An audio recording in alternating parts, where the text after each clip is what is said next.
vamos orar para iniciar? Quem puder se ajoelhar. Querido Senhor, nós te agradecemos muito por esse momento que tivemos juntos. Agradecemos porque podemos aprender mais de ti e uns com os outros. Agradecemos porque até aqui o Senhor tem nos ajudado, tem nos ensinado, tem nos amparado e sempre tem tido misericórdia de nós.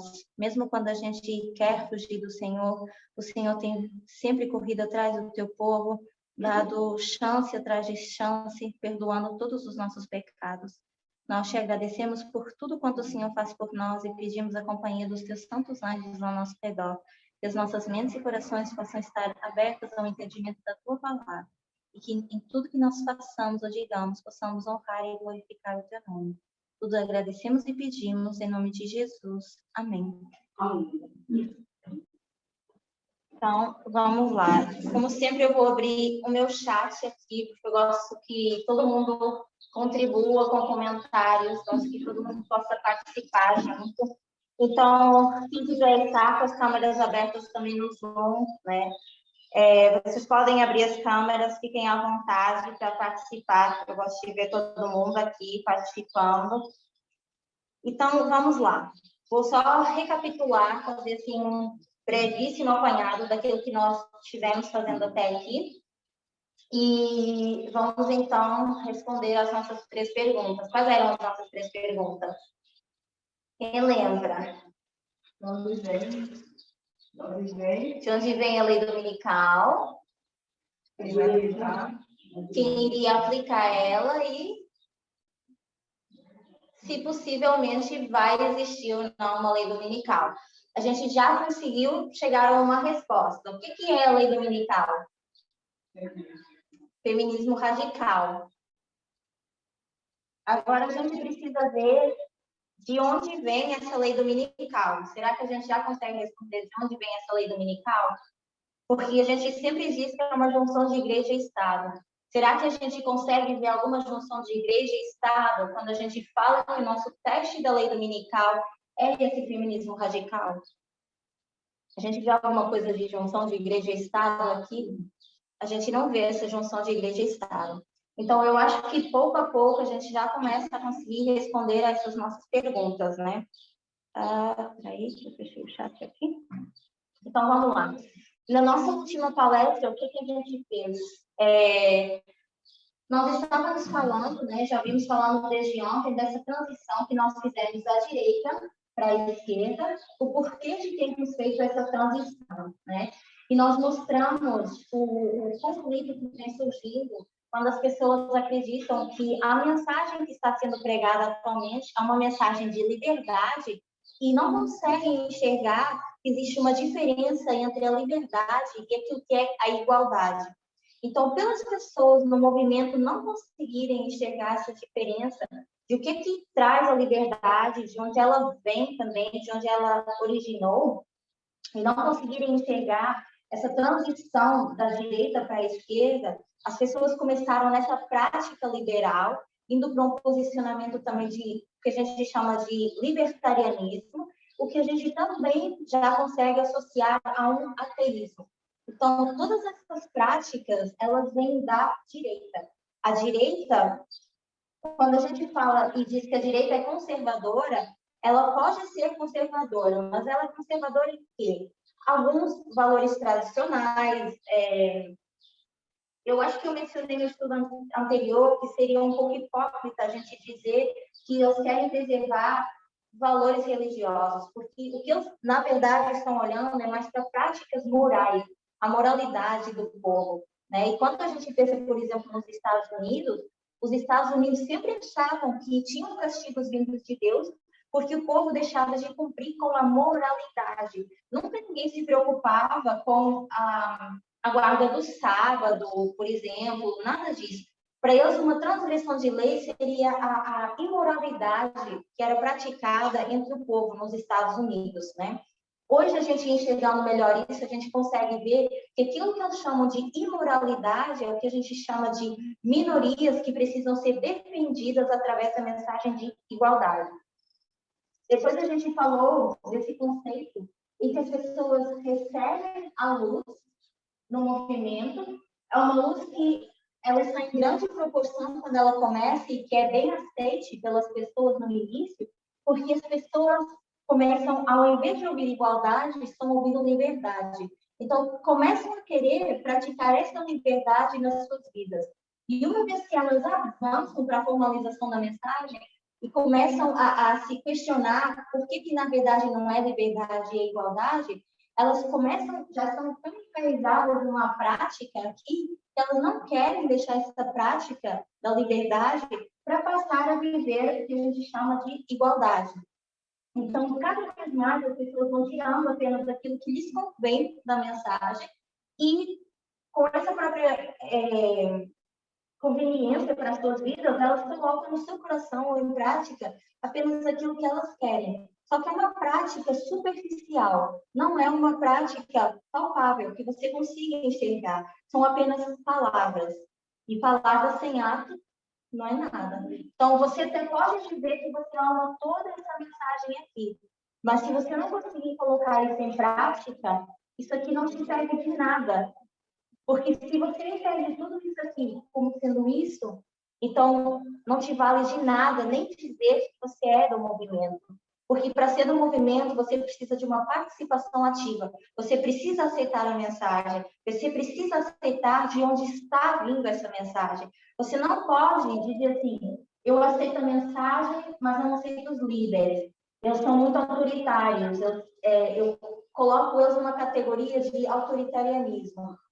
Então, eu daqui eu até aceito esse é o seu plano da mensagem, mas não aceito os líderes. Quando eu venho para cá, também eu não aceito mais essa mensagem do feminismo, mas eu até aceito a mensagem do Touro Ares.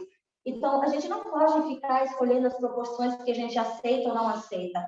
Ou você está dentro e aceita, ou então você está fora. Não existe isso de aceitar algumas coisas ou não aceitar. E isso é o que a Bíblia nos fala da mornidão, da nossa condição laodiceana, estar em cima do muro, mas com o pé mais fora do que dentro do movimento. Então, eu estou falando assim, mas eu não quero deixar de encorajar as pessoas. Isso é, na verdade, um chamado para que a gente possa se alertar, né, daquilo que há 4 anos a gente já vem falando do que é a mensagem. E se 4 anos depois a gente ainda precisa ser alertado, então é porque existe um problema. E a gente precisa ver qual é o problema. Qual é o nosso problema? Grande parte do problema, ou todo do problema que nós conseguimos enxergar, que nós já mencionamos, é isso aqui. Isso é o que está dentro de nós. E, na verdade, é manifestado aqui. Quando a gente apenas pega parte da mensagem e a gente aplica conforme nos convém. É isso aqui que vai ser a nossa prática, que na verdade não deveria ser. Então, um ponto muito importante que a gente vem mencionando com essas aulas, não se ateste, isso é todo um apanhado dessas aulas dos vésperas, é precisamente o quanto nós estamos dispostos a dedicar para fazer parte desse movimento. O quanto você está realmente disposto a deixar de lado para poder seguir o movimento. Porque o que nós falamos? Que a verdadeira liberdade está na prática da igualdade, que elas podem sim coexistir, mas que a liberdade nunca deve sobrepor a igualdade. A igualdade é que deve sobrepor a liberdade. Elas não podem entrar nesse conflito direto. Essa aqui é sempre a que tem que estar por cima, e essa aqui é a que fica por baixo. Não vou colocar um certo, porque quem vive achar que é um conceito certo de liberdade. Então, além de ser uma mudança externa que a gente tem que fazer, passa por ser um princípio de mudança interna que a gente precisa fazer conosco. Então, o sexismo não é uma mudança apenas exterior. O sexismo é algo que está profundo dentro de nós. Então, isso exige trabalho. É uma raiz que você tem profunda dentro do seu coração que você precisa tirar para passar por esse processo que a Bárbara nos ensinou ontem e hoje com a parábola da semente. Você precisa tirar isso do fundo do seu coração, de lá de dentro, o que está enraizado, o que é isso aqui. E só depois de você conseguir tirar isso de dentro do seu coração, você vai conseguir aceitar a mensagem e poder dizer que você sim faz parte do movimento. Mas para isso você tem que aceitar o teste da lei dominical. E entender que esse é o teste da lei dominical também. Então, quando a gente faz essa mudança, isso nos posiciona do lado certo para a gente ver de onde vem a lei dominical. E nós hoje, eu acho que já conseguimos afirmar que a gente não pode se posicionar aqui. A gente tem que estar posicionado desse lado aqui. Por que a gente tem que estar posicionado desse lado aqui? Porque, embora a esquerda não tenha tudo que é certo, ainda tem um princípio que eles tentam implementar, que é o que a gente acredita da igualdade, onde eles estão dispostos a praticar esse feminismo radical e também a dar uma igualdade a todas as minorias, quer sejam elas raciais, quer sejam elas de gênero.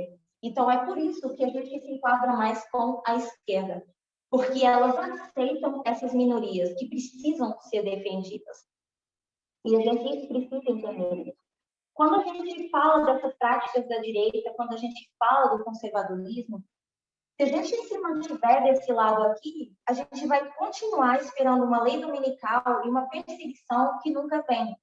E por que a gente tem essa ideia? Porque, de fato, é a forma como Ellen White descreve. Ellen White sim descreve que teria uma lei dominical vindoura e que logo após isso os santos seriam perseguidos. E a gente pega nesse conceito e às vezes a gente não consegue passar por esse processo de desaprender para aprender, e a gente continua achando que essa lei dominical vai ser sábado e domingo e que logo após isso a gente começa a passar por essa perseguição. Só que a gente também já aprendeu que o maior medo do adventista não é essa questão do domingo ser implementado, mas é a questão de eles perderem a sua liberdade. Porque hoje eles são livres de guardar o sábado e ter outras práticas que eles queiram. Se viesse uma lei dominical, eles seriam restringidos de alguma forma. Então, eles estão preocupados com a liberdade que eles conseguem usufruir. Eles não estão preocupados com a religião. Essa parte de religião é algo superficial da mensagem do adventismo. Só que nós, se eu fizer a pergunta assim, o que a gente acaba escolhendo? Eu acho que a gente consegue olhar para o movimento hoje e enxergar o que as pessoas estão escolhendo. Porque a gente vê cada vez mais os nossos números descerem. As nossas fileiras estão cada vez mais ficando vazias. Então, essa já é a resposta. Não é preciso a gente perguntar onde está essa pessoa, aquela pessoa. A mensagem, ela já nos diz onde as pessoas estão. E por isso as nossas fileiras estão ficando cada vez mais vazias. Porque as pessoas não conseguem entender e nem estão dispostas a aceitar também. Não estão dispostas a passar por esse processo de tirar essa raiz profunda do coração que é chamada de sexismo para poderem estar dentro do movimento. Então, isso não é algo só superficial, isso é algo que nos incomoda internamente a todos nós, ou pelo menos que deveria incomodar todos nós.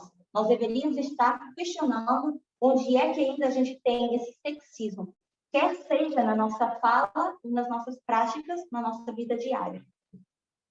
Quando a gente pensa nos Estados Unidos, a gente sempre pensa nos Estados Unidos como o quê? É a terra gloriosa, só que é a terra que deveria ter dado liberdade para os povos que iam para lá procurar refúgio. Só que quando a gente realmente começa a estudar mais sobre os Estados Unidos, a gente vê que eles não foram essa terra que deu liberdade para o povo. Muito pelo contrário. De onde vem a segregação? Ou a escravidão que a gente tanto estuda? Mas eles se dizem ainda a terra gloriosa que dá a liberdade para o povo. Isso é verdade? Isso não é verdade. Então, a terra gloriosa, chamada terra gloriosa, que é dominada maiormente por uma direita, o republicanismo, não é mais a terra da liberdade. E quando eles dizem te dar essa liberdade, ou pelo menos a falsa liberdade que eles acham que estão dando para as pessoas, é deixar elas fazer, pensar e falar, fazer e pensar da forma que elas quiserem. Elas acham que isso é a liberdade suficiente que pode ser dada para os seres humanos. E que o ser humano tem a capacidade por si mesmo de ser racional o suficiente. Então, eles acham que tem a capacidade de dar essa verdadeira liberdade para o seu povo, mas não. O que eles deveriam ser era a terra da igualdade, que é uma prática de igualdade. Então, a mensagem do clamor da meia-noite, essa mensagem aqui, ela está em constante conflito. Ela continua sofrendo esse conflito de duas fontes de informação. Quais são essas duas fontes de informação? A resposta está no quadro.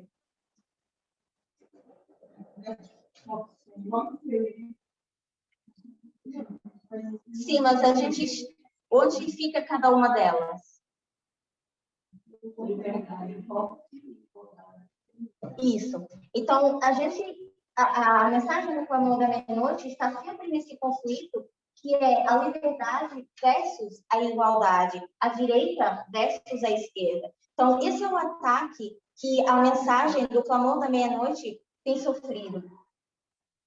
E sem dúvida que esse período que nós estamos vivendo para chegar à lei dominical é um período de concessões.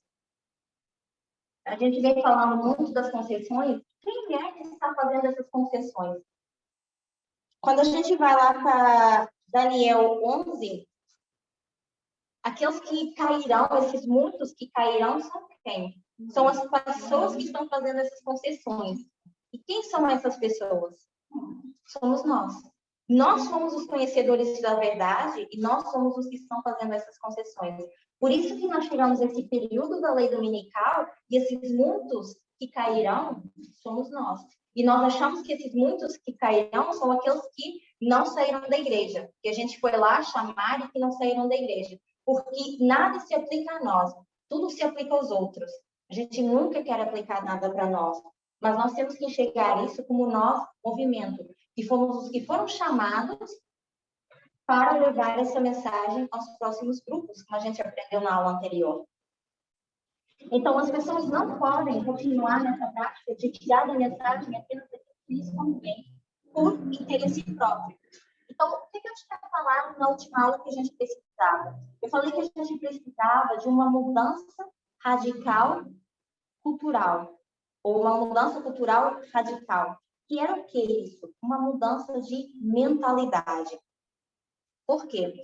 Quando a gente tem essa verdade, a gente já viu que essa verdade aqui sempre tem que ter uma contratação, né? E a nossa contratação atualmente é esse movimento dos direitos dos homens. O que esse movimento dos homens está dizendo? Esse é um movimento que está ganhando cada vez mais força dentro do nosso movimento. E o que eles dizem? O que eu mencionei na aula anterior que esses homens estão dizendo? Por que para esse movimento aqui, isso aqui seria uma ameaça?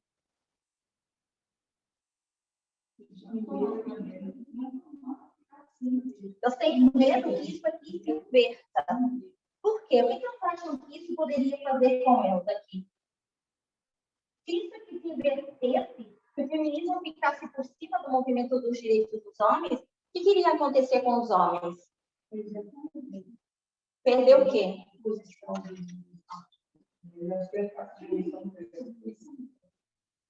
Então, os homens, se inverterem os papéis, na verdade, eles acham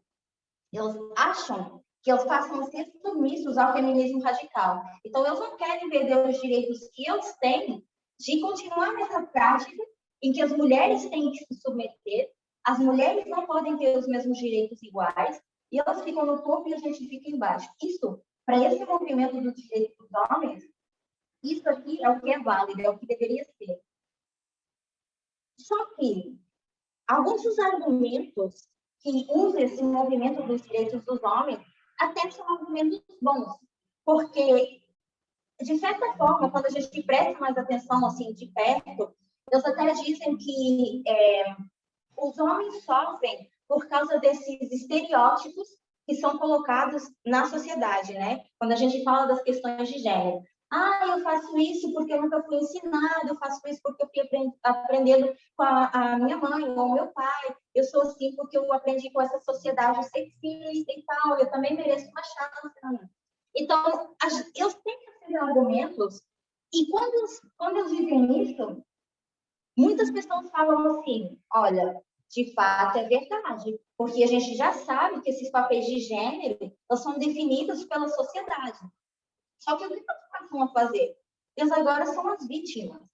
Eles passam a se vitimizar. Quando eles estão por cima do feminismo radical, está tudo bem, eles não têm nada para reclamar. Mas uma vez que eles começam a temer isso aqui como uma ameaça e achar que isso vai se sobrepor, eles começam a usar essas desculpas do papel de gênero na sociedade que elas aprenderam errado, a forma como eles foram criados, o fato de que é muito difícil para os homens chorarem e tal. Então, eles apelam com o próprio vitimismo para que esse grupo aqui possa se sentir culpado por estar pedindo isso aqui. E isso é o que está errado. Então, é isso que vem crescendo cada vez mais dentro do nosso movimento. O vitimismo que vem por parte desse grupo aqui. Isso não é algo só externo. Isso é algo externo que está sendo trago para dentro do nosso movimento. Então, quando eu levanto essas questões, eu faço isso achando que é válido que a gente reconsidere as nossas posições. Só que uma coisa que a gente já aprendeu do sexismo é que o sexismo é algo bem sutil. E se tudo agora nós formos ver como coitados, desculpa, a gente nunca mais vai entender o que é isso aqui. Porque eles fazem o papel de vitimismo, o feminismo se sente culpado e a gente permanece nessa prática aqui. É isso que tem acontecido conosco. E a gente poderia ir bem lá para a história millerita e a gente poderia ver os mesmos argumentos que estão sendo usados aqui, e sendo usados com a questão de raça. As pessoas muitas vezes dizem assim, sim, a gente sabe que as pessoas negras sofrem, mas olha quantas pessoas brancas ali na rua também que são mendigas e também estão sofrendo. Então, tem sempre um mas. Sim, tá. As mulheres talvez sofreram alguns preconceitos por causa da forma que a gente não sabia que tinha que agir, mas elas agora também não podem fazer isso. Então, de certa forma, isso sempre se justifica de alguma forma. Isso nunca é esclarecido com a verdade. E era exatamente isso que era feito na época dos milleritas, quando eles tentavam desculpar a segregação. As desculpas são as mesmas. Então, a gente olha para o passado, traz isso para implementar nos dias de hoje, e as práticas, elas são as mesmas. A fala continua sendo a mesma. É o mesmo paralelo. E se a gente não começa a enxergar essa verdadeira ameaça e a gente não começa a ver isso aqui como um perigo, a gente continua tendo essa prática, eles continuam com essa prática de abuso físico, sexual, psicológico, falta de responsabilidade emocional para com as mulheres.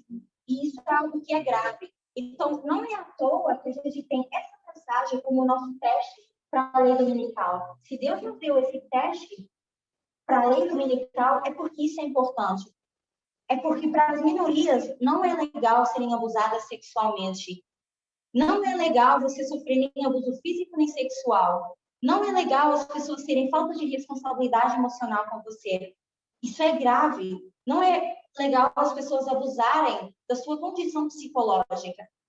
Só que os homens usam precisamente isso para inverter e dizer, agora nós estamos sofrendo os danos psicológicos dentro do nosso próprio lar. Nós agora estamos sofrendo o abuso dentro do nosso próprio lar, porque eles nunca fizeram nada. A gente é que está agora querendo inverter os papéis. Coloca um pouco na mensagem do plano da meia-noite. Montar o nosso caráter, pode ser, o que mais? A gente vai passar por um próximo teste, que é a lei dominical. Antes de um teste, o que normalmente a gente tem? Você vai lá para o seu exame, sem nada, você só chega lá, faz a prova. De que forma é nos dado material para essa preparação?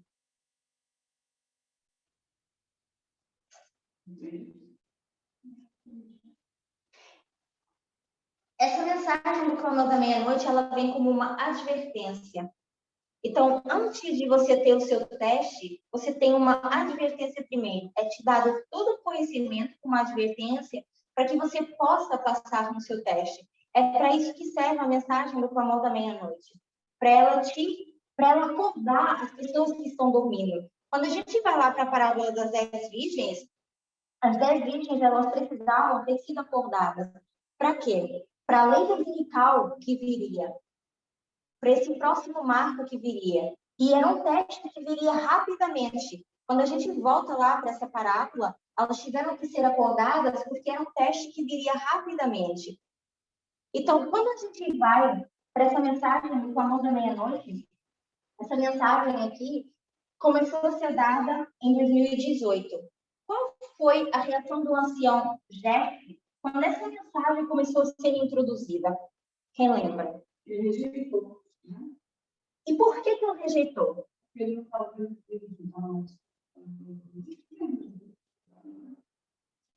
Eu não estava vendo. Mas o que desse estudo eu não aceitava?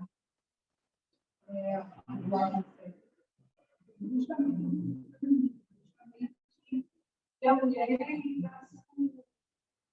anciã, desigualdade. Desigualdade. Eu não aceitou a igualdade. Só que foi na hora que ele reagiu? Não. Foi depois. Foi aos poucos que eu reagi. Então, a primeira reação do ancião Jeff não teve nem sequer a ver com isso que estava sendo apresentado. Porque quando essa mensagem foi apresentada pela anciã Tess, o ancião Jeff, qual foi a primeira coisa que ele sentiu ser atacado? A sua cultura. Ele não se referiu nem ao adventismo, ele não se referiu à religião, não se referiu aos ensinamentos, mas a primeira coisa que ele conseguiu atacar foi: quem é você, anciã Tess, para vir aqui e me dizer a história do meu país? Como eu tenho que me colocar, me posicionar perante a história do meu país? Então, eu estava preocupado com alguma coisa que tinha a ver com a religião. Como adventista, eu estava preocupado com alguma coisa de lei dominical. Eu não estava preocupado com isso. Então, quando a mensagem do Clamor da Meia-Noite veio, a única preocupação com a anciã Jeff no início foi que a anciã Tess estava atacando a cultura. Ela estava mexendo nisso aqui que era confortável. Porque eu se posicionava aqui, isso aqui servia bem para onde ela estava posicionada, no conservadorismo, e aí vem a anciã Tess e faz o movimento mudar de posição. E eu disse, você não pode, começa a chamar ela de socialista, uma australiana socialista que está vindo aqui para atacar a cultura do meu país, a minha cultura. Então, na verdade, o adventismo é a parte superficial disso tudo, porque o que realmente importa nisso aqui, que a gente tem usado essa mensagem para atacar, não é religião, é essa cultura, essa mentalidade que as pessoas têm.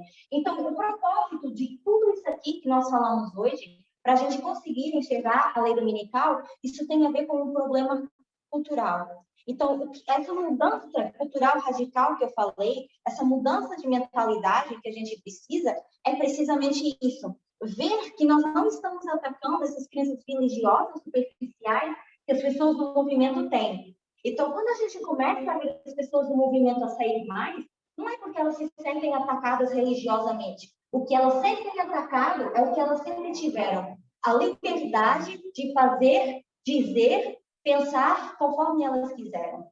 É isso que está sendo para elas atacado hoje em dia. E é isso que elas não querem. Então, quando a anciã Tess vem trazendo isso aqui bate com os ideias culturais que essas pessoas têm. Então, tem tudo a ver com cultura. Esse é o problema.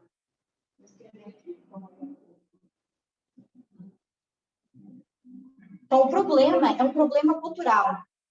Porque o ancião Jeff, ele até gostava da mensagem. No início, ele se interessou, ouviu e tal. Só que quando ele começou a ver que isso ia atacar o interno, ia mexer com algo pessoal, aí que começou o problema. Então, o aumento de conhecimento da nossa mensagem em 2019, o que ele mostrou para nós foi essa questão do feminismo radical, essa igualdade de gênero. Só que esses conceitos de igualdade que vêm da esquerda e não vêm da direita são precisamente onde o seu gesto se posicionava. Como eu se posicionava aqui, eu não conseguia de jeito nenhum fazer essa transição para cá. E eu não era que isso tinha a ver com esse conceito libertário também. Então, isso faz tanto com que o outro objeto saia do movimento, como todas as outras pessoas também, porque são expostas ao seu próprio nacionalismo e ao seu próprio sexismo. Porque quando aqui essa mensagem é dada e ela ataca Anciatés e fala da nacionalidade da Anciatés, primeiro, ela já é uma mulher vindo trazer essa mensagem, já quebra todos os padrões de conservadorismo da direita, onde ela se posicionava, e ainda por cima, é uma australiana que, segundo eu, não conhece nada do que está acontecendo na América. Então, ela não poderia vir, segundo eu, mudar toda a ideologia política que eles tinham dentro da América e dizer que agora as pessoas têm que passar daqui para aqui. Mas o grande problema que eu tinha com ela era essa prática nacionalista que eu tinha. Era o nacionalismo que estava enraizado dentro e o sexismo também. Então, é por isso que, no início, quando as pessoas começaram a ouvir a mensagem, para elas foi fácil aceitar as mensagens.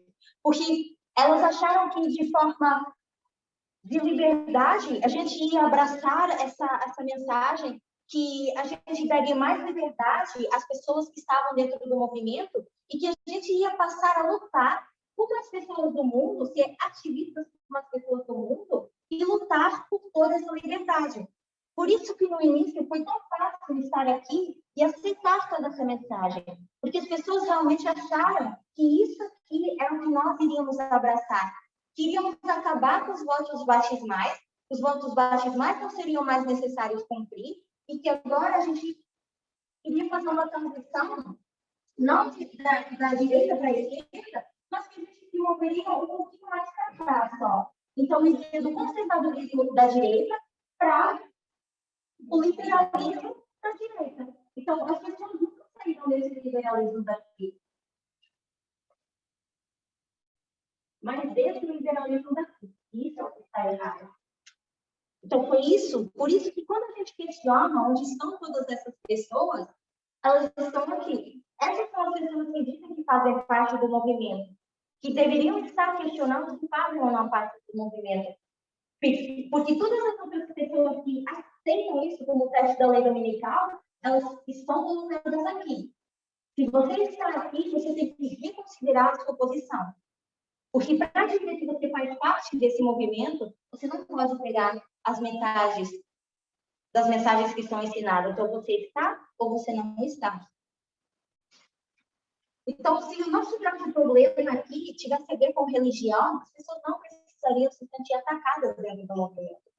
Porque não é da religião que incomoda as pessoas. O que incomoda as pessoas é quando a gente começa a atacar a cultura delas, que está enraizado dentro delas. Quando a gente começa a condenar as práticas, quando a gente começa a colocar, disciplinar pessoas pelas suas práticas. Isso é o que incomoda as pessoas. E as pessoas, no final, em vez de passar por esse processo aqui, e se libertarem disso aqui, elas ainda vêm e dizem que a pessoa que colocou essas disciplinas para elas são as pessoas autoritárias desse movimento. Só que elas não conseguem enxergar porque o autoritário está no conservadorismo. Não é o que está aqui. Porque o que está aqui está querendo, lutando para colocar as pessoas nessa prática daqui. Posicionar as pessoas na igualdade. Só que não é uma coisa fácil de se fazer. Não é uma transição fácil de fazer. Essa é uma mudança que ela exige uma convicção. É uma mudança que exige um sacrifício da nossa parte. Exige uma mudança da nossa parte. E se nós não conseguirmos passar por essa transição, se nós não conseguirmos mudar a nossa mentalidade 4 anos depois, a gente continua numa situação de perigo. A gente não está enxergando de onde vem a verdadeira sutileza das ameaças, que é daqui. Atualmente daqui. Porque é um movimento que se coloca em contradição a isso aqui. Porque tanto o libertarianismo, tanto o ateísmo não encaixam aqui. Isso é um nome para englobar todo esse grupo aí. Então, eu quero finalizar lendo um pouco mais sobre a guerra cultural, que a Bárbara mencionou de manhã. A gente vai fazer essa leitura e a gente vai encerrar o nosso estudo. Então, todo o nosso ponto de lei dominical tem a ver com que essa transição que as pessoas não conseguem fazer da direita para a esquerda, aceitar que o teste é o feminismo radical, porque elas apenas pegam partes da mensagem e elas não conseguem ver que o ataque não tem nada a ver com religião. É um ataque cultural. E como é um ataque cultural, isso incomoda as pessoas pessoalmente, por causa disso que elas têm dentro delas. E esse era todo o ponto, e esse é o todo o ponto da nossa lei dominical. Esse é o nosso teste. E o nosso teste vem porque as pessoas não conseguem se livrar disso, porque não querem sair daqui para passar para aqui. E se sentem ofendidas por causa disso aqui, da cultura. Então, eu vou finalizar com uma leitura. A guerra cultural anterior, ela realmente era sobre secularização. E as posições estavam ligadas a teologias e eram justificadas com bases teológicas. Antigamente, isso realmente era justificado, poderia ser justificado como algo teológico. Hoje em dia, já não é mais o caso. Então, raramente a gente vê pessoas da direita enraizar as suas posições dentro de uma teologia bíblica ou de tradição eclesiástica. Há uma posição que se enraiza principalmente no medo da extinção. Extinção do quê? Da liberdade. As pessoas não estão preocupadas com práticas religiosas. Elas estão com medo que a liberdade de onde elas estão posicionadas politicamente acabe. Exatamente. Os conservadores veem isso como uma ameaça existencial. Então, as pessoas que estão aqui veem isso aqui como uma ameaça existencial. Essa é uma frase importante, porque ordena como uma ameaça existencial ao seu modo de vida as coisas que eles consideram sagradas. Não é a religião que eles consideram sagrada.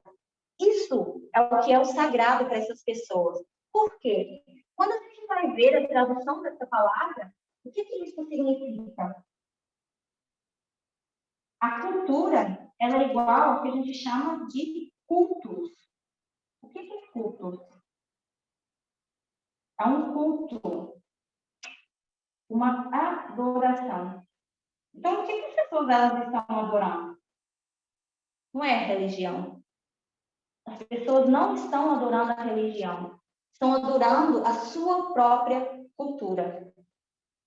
Embora a guerra cultural anterior fosse realmente sobre secularização e as posições fossem ligadas a teologias e justificadas com base em teologias, já não é esse o caso.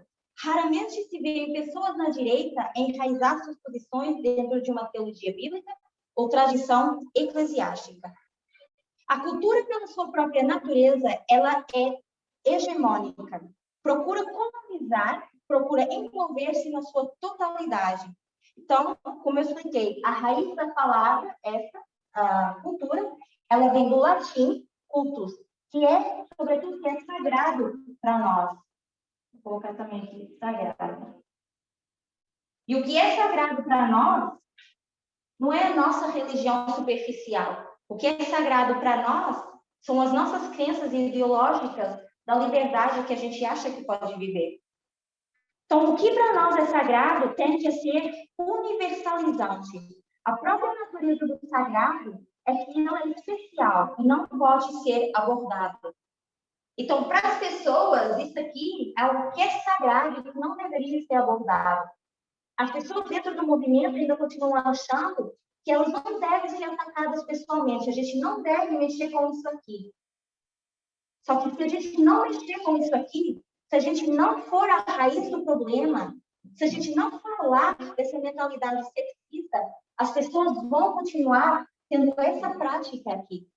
Só que ninguém quer que isso seja mais abordado. A cultura, num aspecto, é sobre aquilo que é puro e aquilo que está poluído. É sobre os limites que são frequentemente transgredidos. e o que fazemos em relação a isso. E parte dessa guerra cultural, uma forma de ver essa guerra cultural, é que cada um tem uma ideia que é transgressiva, ou do que é transgressivo e do que é uma violação do que é sagrado e dos medos e ressentimentos que o acompanham. Então, para cada pessoa, ela tem sua própria ideia de ver isso aqui. Porque cada pessoa é diferente.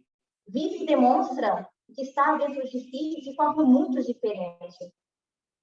Cada cultura tem a sua visão do pecado. É uma palavra antiquada, mas que se refere àquilo que, em última análise, é profano e não pode ser permitido e não deve ser permitido.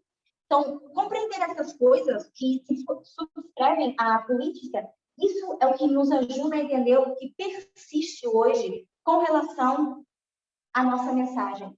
É o que mostra onde estão as nossas paixões. Então, a política, eu estou lendo de um artigo da revista Político, e eu acho que, inclusive, a Anciates colocou esse artigo no Media Broadcast. Eu depois vou procurar e vou tentar reenviar de novo. A política é um artefato de cultura, é um reflexo. A cultura sustenta a nossa política. Então, conforme a sua cultura, você vai sustentar um lado político ou o outro. Então, o que é considerado sagrado é a cultura. E isso é o que é normal na sociedade. A sociedade, ela não tem religião como algo sagrado. E nem sequer tem o adventismo como algo sagrado. Então, essa lei dominical, ela não pode ter a ver com o sábado e com o domingo. Até a forma como a gente volta, que eu mencionei ontem, isso vai influenciar de que lado a gente está nessa mensagem, onde nós estamos. Então, o que a gente precisa entender é, ou a gente vai votar a favor do reino do céu, ou então a gente vai votar a favor do reino de Lúcifer. A gente precisa tomar a decisão. Ou a gente se posiciona no reino do céu, junto com os mensageiros e os líderes que vêm trazendo essa mensagem para nós, ou então a gente não vai conseguir alcançar a salvação. Só que o mais triste da gente não conseguir alcançar isso é que a gente não vai deixar outras pessoas alcançarem isso. Porque a gente começa a compartilhar com as outras pessoas as nossas próprias ideologias, porque isso aqui, que a gente tem aqui, é o que define onde nós estamos politicamente. Então, eu quero finalizar dizendo que é bastante triste e não é fácil, assim, ter que falar dessas coisas. É bastante complicado ter que falar dessas coisas, porque a gente tem muitas pessoas saindo, a gente tem muitas pessoas em cima do muro, tendo que se posicionar. E a gente não pode, já ter passado 4 anos, continuar chegando perto dos testes e achar que a gente está no movimento, mas a gente não conhecer desse movimento, a gente não conhecer do verdadeiro Deus, e a gente também não se dispor a conhecer desse verdadeiro Deus. A gente precisa tomar tempo de estudar se nós nos dizemos ser as pessoas da Bíblia, as pessoas das profecias. Então, eu gostaria realmente de encorajar a todos que estão aqui, os que estão ouvindo no Zoom, que possam realmente estudar essas palestras, que possam procurar ver as definições que nós damos para cada coisa quando as aulas são passadas. Porque como é que você vai tomar uma decisão de que lado estar ou não estar, se você não sabe de onde veio e para onde você está indo? Nós precisamos saber de onde nós viemos para saber para onde nós estamos indo. O reino dos céus, ele é baseado em igualdade.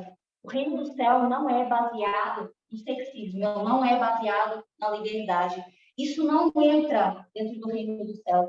E enquanto isso estiver dentro do nosso coração, nós não teremos uma oferta que Deus possa aceitar. Ele não poderá receber aquilo que nós temos para dar. Vamos finalizar com uma oração?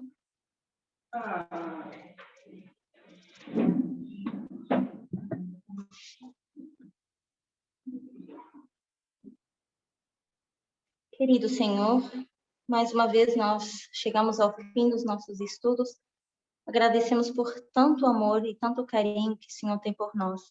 Agradecemos por essas verdades maravilhosas, por essa luz que o Senhor vem trazendo para nós.